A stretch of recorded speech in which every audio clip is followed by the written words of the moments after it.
If my friend is on drugs, I'm not leaving the house. Well, that was actually more shocking than the doctors prescribing him medication. Matthew's not the only one. It's killing people. Let Matthew be a good wake-up call. What I don't understand, I want to just say this really fast. Friends, a US sitcom that took the world by storm and catapulted its cast to global fame, but for one, it would lead to a darker path. Matthew Perry stood out as the quick-witted, sarcastic and lovable Chandler Bing. Matthew Perry is the funniest person in the whole world. On the planet. Thank you very much. I think that's what You know keeps what? us in And I ensemble. mean that, actually. I'm saying it as a joke, and I absolutely mean it. Yeah, we all laugh at very Matthew's jokes, so that... But behind the laughter and the fame lay a struggle that would ultimately define his life. A battle with addiction that led to a tragic downfall. It's an obsession of your mind and an allergy of your body. So this is what happens to me. I start thinking about alcohol, I can't stop. I can't stop thinking about it. Okay, should we get some coffee? Sure. Where? After Friends ended in 2004, Perry continued to act, but his roles were sporadic and often overshadowed by his personal struggles. While he did find moments of sobriety and even became an advocate for addiction recovery, the lasting impact of his battle with drugs and alcohol was undeniable. Your disease is just outside, just doing one-arm push-ups, just waiting for you, waiting to get you alone. Because alone, you lose to the disease. Alongside him for some of the journey was former girlfriend and personal assistant, Kayti Edwards. He was just a very good friend. When he was sober, he was easy to talk to, shy, kind, but kind of a loner when he was in his addiction. He wasn't the type of party animal that you have a bunch of people over in and out. Like he just wanted to feel what he felt alone and not bring anybody into his bubble. So when I was his assistant, I knew that he was, back in 2011, he had other doctors that were delivering stuff to his house. He always had doctors on his payroll, whether it be for Vicodin or Oxycontin. Now it's been ketamine. So there's always doctors that have given Matthew pain meds, and he was up to 50, 60 Vicodin a day. There's no way that any doctor can prescribe a daily dose of 60 a day. So he had to have been getting it illegally, and the doctors were bringing it right to his house. He was getting worse and worse and worse, and I couldn't be a part of what he was doing. And I had to leave because I said he either had to get sober or I'm gonna quit. And I actually ended up getting him in a rehab. On the 28th of October 2023, Matthew Perry was found dead in a hot tub in his Los Angeles home. Emergency personnel responded to a 911 call and arrived at the 54-year-old's Pacific Palisades home around 4 p.m. Saturday. His death was ruled as an accident, and a toxicology report in December concluded that he died from the acute effects of ketamine.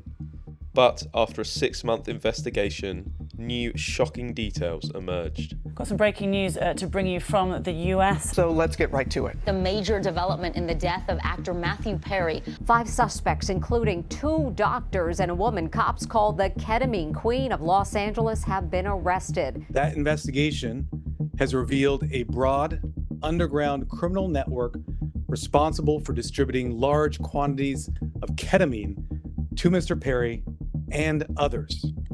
Police said an underground criminal network took advantage of the actor's addiction to make money. Alleged drug dealer Jasmine Sanger, known as the Ketamine Queen, is one of 5 people charged in the overdose death of Friends star Matthew Perry. Authorities allege that she supplied the drugs that led to Perry's death. The 41-year-old is accused of selling 50 vials of ketamine to him for about £8,550 and is described by prosecutors as a drug trafficker who knew the ketamine she distributed could be deadly. In an exclusive interview with The Mirror, former girlfriend Kayti reacted to the news of the arrests. I was not surprised at all. because I knew that there were doctors involved in this. And, you know, I just have to say Matthew made it very hard to say no. And, you know, I'm sure that the doctors made it very easy, gave him easy access, and Matthew did not take no for an answer, so he was going to get that. What I don't understand, I want to just say this really fast, is there were no drugs found at the scene of his death. What, did his assistant just inject him and take all the drugs and leave? Like, what happened there? Like, I don't know, if my friend is on drugs, large quantities of drugs, I'm not leaving the house while he's on drugs. I'm going to make sure that I am there to monitor so I can call 911 if something was to happen. I mean, there have been many times that I was his assistant and he was high, and I would not leave him because what if something happened? I would never be able to live with myself. So this guy just shot him up and left? It's odd to me. Like, what a great friend. Matthew Perry's battle with addiction was no secret. Over the years, he openly discussed his struggles, revealing the depths of his pain.